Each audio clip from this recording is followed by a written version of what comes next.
নমস্কার বন্ধুরা, welcome to বাঙালিয়ানা। আজ নিয়ে চলে এসেছে একটা নতুন ভিডিও। আজকে শনিবার, যথারীতি সকালবেলা বাইরে কিছু কাজ ছিল, তাই বললাম সবাই বাড়িতে আর আজকে লাঞ্চ নয়, আজকে বাইরেই কোথাও লাঞ্চটা করে নেব। তারপর চলে গেলাম রামরাজের তলায়, একটা নতুন দোকান হয়েছে ভানুমতির ভোজ। অনেক দিন ধরেই ভাবছিলাম যাব, তাই আজকে পৌঁছেই গেলাম। চারটের মধ্যে এটা একটা অন্যতম ফ্র্যাঞ্চাইজিস অফ ভানুমতির ভোজ। অ্যাম্বিয়েন্সটা খুবই সুন্দর ছিল এবং সমস্ত রকম বাঙালি খাবার ছিল। দেখো তোমরা মেনু কার্ডটা কি সুন্দর, নানা রকম নতুন রকমের পদ ছিল। যেমন ছিল নানা রকম ভর্তা, বাটাবাটি, নদীর নিয়ন্ত্রণে ছিল মাছ, কষা কাহিনী, তৃষ্ণা তৃপ্তি। তো বেশ সুন্দর ছিল। তো এখান থেকেই অনেক ভাবাভাবির পর আমরা অর্ডার দিয়ে দিলাম 2 প্লেট পোলাও, একটা ফ্রায়েড রাইস, 2 প্লেট ঢাকাই চিকেন আর একটা চিকেন কষা। তো এখানে কোনো রকম কিচেন নেই, ওরা গাড়ি করে খাবার নিয়ে আসে। তো যদি তোমরা কিছু খাবার অর্ডার দিতে চাও, তোমাদেরকে আগে থেকে বলতে হবে। তো খাবার নিয়ে আমি বাড়িতে চলে এসেছি। আর এই দেখো আমার আজকের বিল। তো আমার টোটাল বিল পড়েছিল 730 টাকা। পোলাও আর ফ্রায়েড রাইসটা ছিল 120 টাকা করে প্লেট, আর ঢাকাই চিকেন ছিল 130 টাকা 2 পিস, আর চিকেন কষা ছিল 110 টাকা 2 পিস। তো আমি এখন ভাবলাম যে চলো তাড়াতাড়ি করে প্যাকিংটা করে নিই, কারণ খাবার সময় চলেই এসছে, এখন 1:30 বাজে। তো প্রথমে প্যাকেটের মধ্যে থেকে আমার যেন কোয়ান্টিটিটা নিয়ে একটু ডাউট হচ্ছিল, তাই জন্য আমি ভাবলাম তাড়াতাড়ি আমি করে নিই, কারণ বলা যায় না। কারণ আমরা 3টে মানুষ, যদিও বা রাইস নিয়ে হয়তো কিছু কম হতো না, কারণ সবার সিঙ্গেল প্লেটই ছিল, কিন্তু চিকেনটা নিয়ে একটু ডাউট হচ্ছিল, কারণ 2 পিস করে লাগতেই পারে বেশি। তো দেখো এখানে আমি পোলাওটা এখন আনপ্যাক করে নিচ্ছি। পোলাওটা কিন্তু খুব সুন্দর ছিল, বাসন্তী পোলাও। একদম দেখো কোয়ান্টিটিটা একটা 1 প্লেটের জন্য 120 টাকা ইনাফ ছিল। বেশ গরম মশলা দেওয়া ছিল এবং দেখতেও খুব টেম্পটিং ছিল আর খেতেও। এবার আমি ফ্রায়েড রাইসটা আনপ্যাক করে নিচ্ছি। আমার প্রথমে কোয়ান্টিটি নিয়ে ডাউট হলেও পরে আমি দেখলাম না, কোয়ান্টিটি ওয়াইজ ঠিক আছে রাইসের, এটা একটা মানুষের জন্য মোর দেন ইনাফ। আর এই রইল ফ্রায়েড রাইসটা। ফ্রায়েড রাইসটাতেও এটা ভেজ ফ্রায়েড রাইস ছিল। তো ফ্রায়েড রাইসটার আমি এখানে একটা রিভিউ দিতে চাই। কোয়ান্টিটি অনুযায়ী একদমই ঠিক ছিল, বাট আমার যেন মনে হলো যে রাইসটার চালটা আর একটু সেদ্ধ হলে বেটার লাগতো। না হলে কোনো এটা নিয়ে কমপ্লেন নেই, দেখো চাল সবজি একদম ঠিক আছে।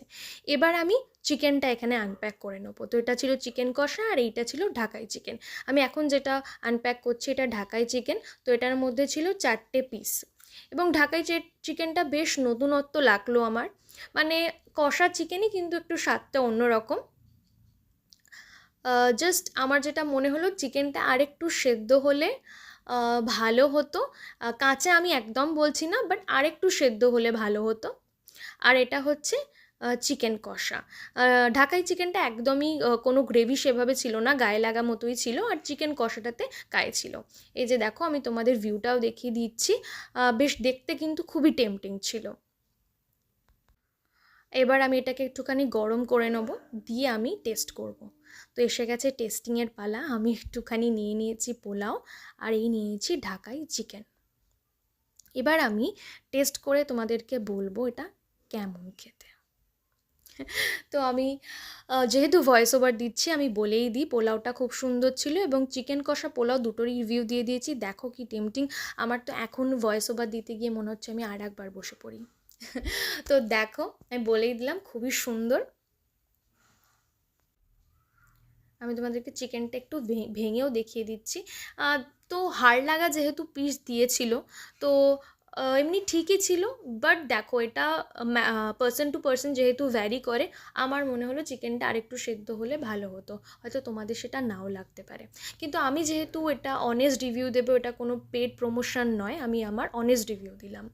আর এইটা দেখো চিকেন কষা, দেখো কালারটাও খুব সুন্দর আছে, পিসগুলোর সাইজও সুন্দর আছে, এবং দাম যেটা আমি তোমাদেরকে বললাম 110 টাকায় 2 পিস।